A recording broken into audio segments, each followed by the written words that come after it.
Hello everyone, welcome to the HardReset channel, and today I'll show you how to enable text-to-speech on the Samsung Galaxy A26.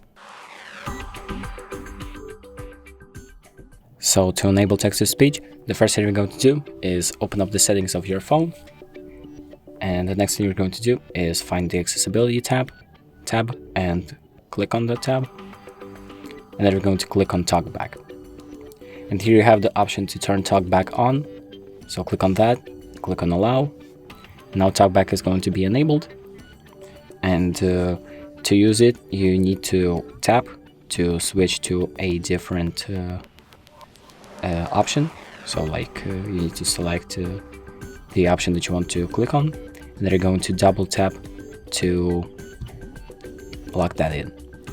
So now you have talkback enabled, and if you want to disable it, you just need to navigate to the talkback option and then double tap to disable it, and then click on turn off again.